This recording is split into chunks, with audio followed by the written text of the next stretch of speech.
Hey guys, welcome back to my channel. So today I'm going to be talking about each NBA first round playoff series. So I'm recording this a little bit late. It's about halfway through the first round.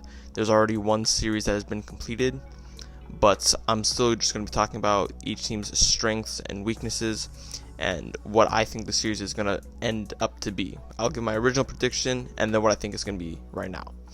So, without further ado, let's get into it. And don't forget, if you do enjoy the video, don't forget to leave a like, comment, and subscribe. So, to start off this video, we're going to be starting with the Miami Heat versus the Milwaukee Bucks.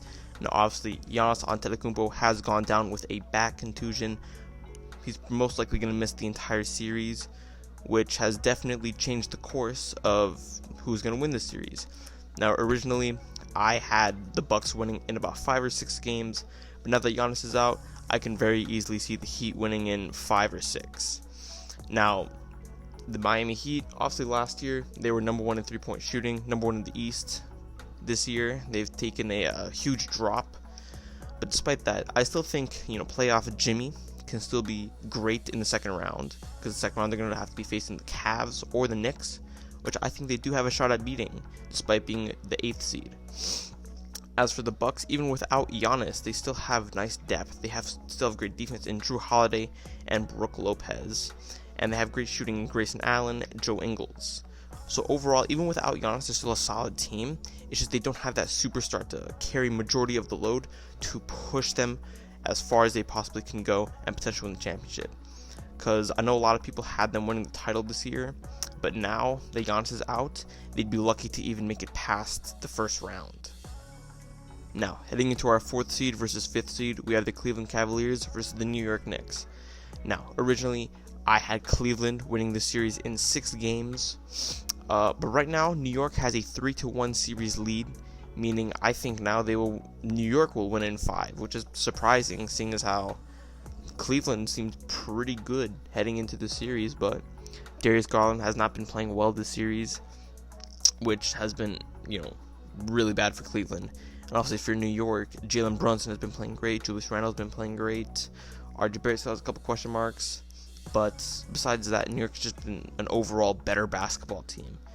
As for Cleveland, obviously they do have Evan Mobley, who's taken a huge leap defensively in his second year. And obviously Jared Allen is always Jared Allen, he's always going to be blocking shots.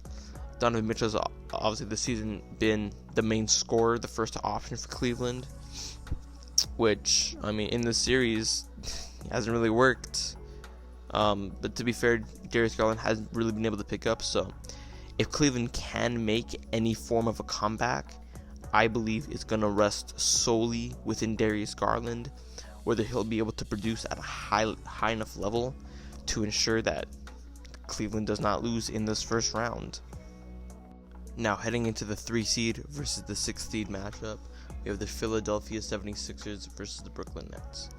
Now, obviously, no one really thought of Brooklyn as contenders after trading away both Kyrie Irving and Kevin Durant, because they haven't had any star power. Obviously, Mikal Bridges, who has been seen as a role player in Phoenix, has kind of exploded into a bit of a star in Brooklyn. He's been playing great with them. He's been putting up basically career highs almost every game, and he's been great for him defensively as well. But obviously, they don't really have any other star power to combat against Philly. Obviously, Philly has won in 4 games. Only Mikal Bridges. That is not enough to go up against both Tyrese Maxey, who is a great young player, who I believe can be an All-NBA caliber player in the future. James Harden, who has taken a bit of a step back in his game in the past few years, but is still an all-star caliber player. He's still great. And also Joel Embiid, who will most likely be winning the MVP award this year. And along with this, Philadelphia's defense and offense has just been significantly better than Brooklyn in every single conceivable way.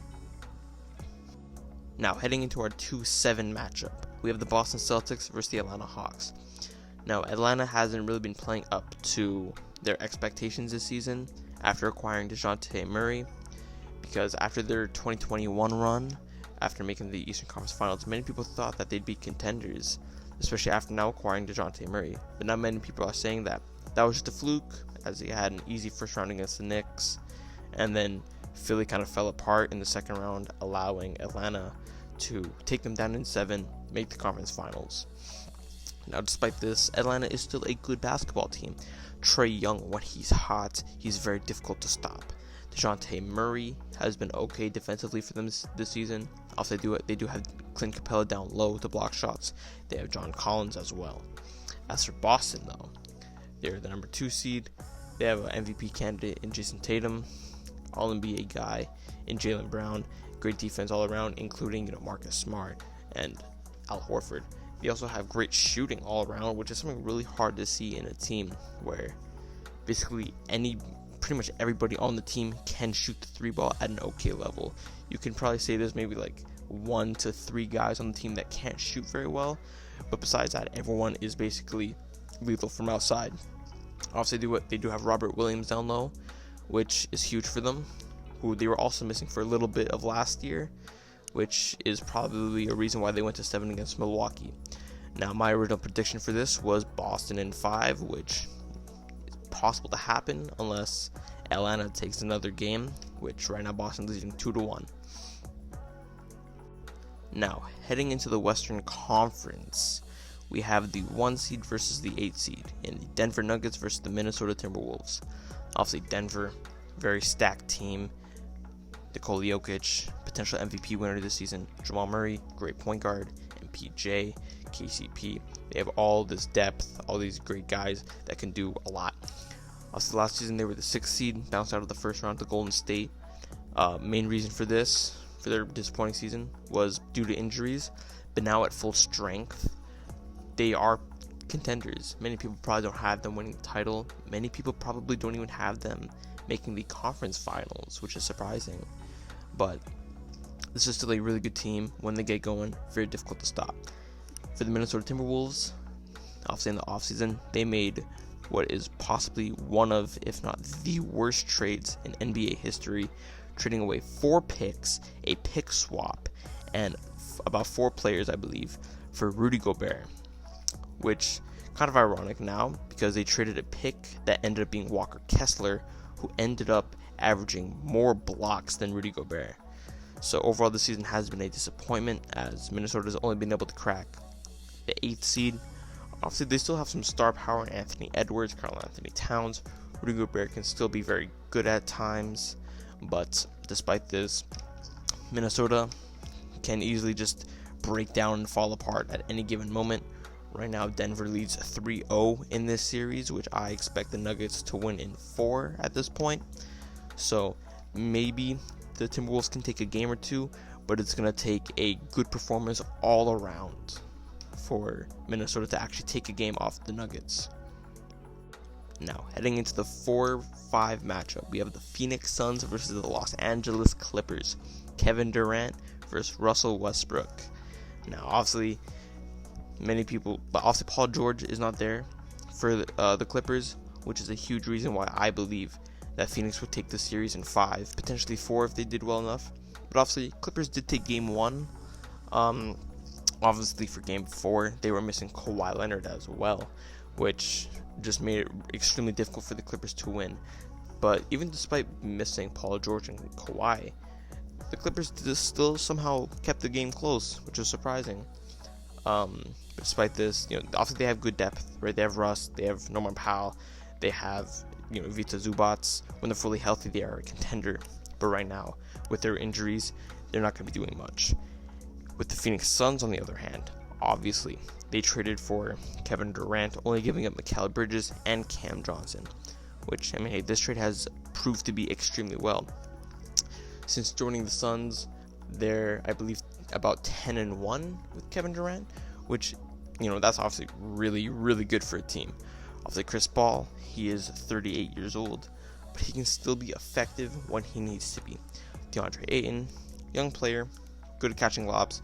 He can do a lot for Phoenix. He's an essential piece of their rotation. Obviously, Devin Booker, the second best player on that team. At any given point, if Devin Booker is cold, KD will pick up for him. KD's cold, Devin Booker will pick up for him. Now, Phoenix, obviously, they trade away some depth, but they still have some good players coming off the bench for them, and I expect Phoenix to finish out the series in 5.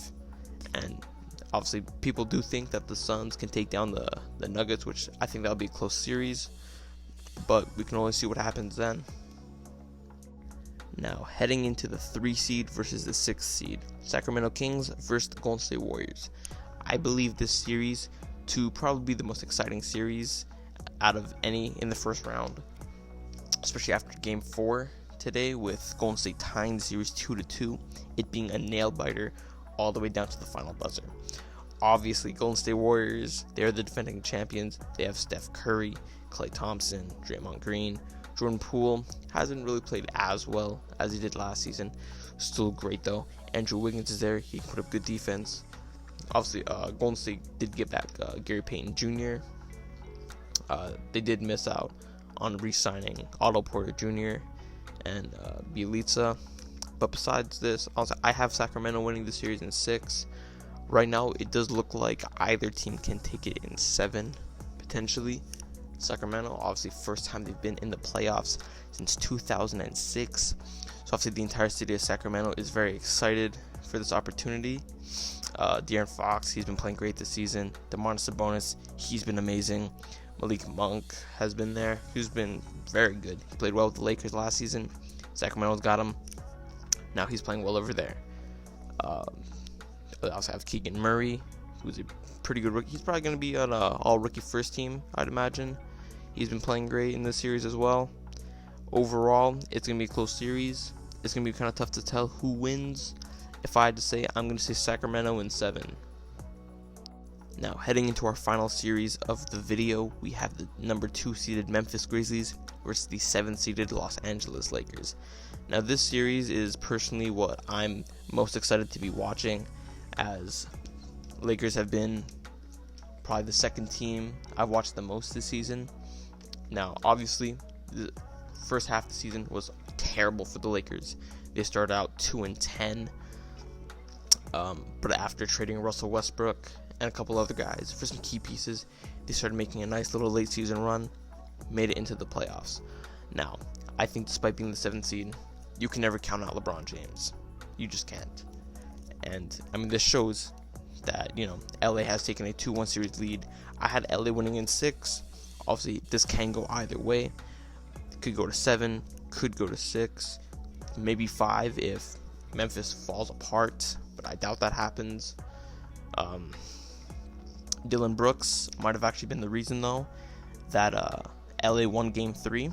Because also he was talking a little bit of smack to LeBron and basically the whole Lakers organization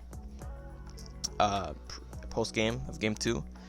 It's kind of funny looking back on it now, because the Memphis Grizzlies as a team scored a total of 9 points in the first quarter. So that's pretty embarrassing for them. Also kind of funny, Dillon Brooks denied to be interviewed after Game 3, which is also pretty funny.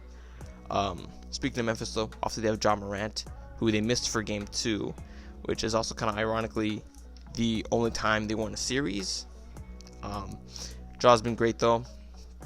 Obviously, he also did score 22 points in a row for Memphis, which was huge. Obviously, LeBron's done something similar in his career when he scored 25 straight for Cleveland, and I believe 2007 against the Pistons. Now, obviously, this will be a tight, competitive series, I imagine. It's just about, can LeBron and AD take on the Grizzlies? Obviously, I think LeBron will be consistent this whole series. It's about AD, D'Angelo Russell, and Ja, Triple J, those guys. It just depends whose role players and second options play the best. So I imagine Ja Morant and LeBron to be playing consistent throughout this whole series. It's just, will their teams match their play style?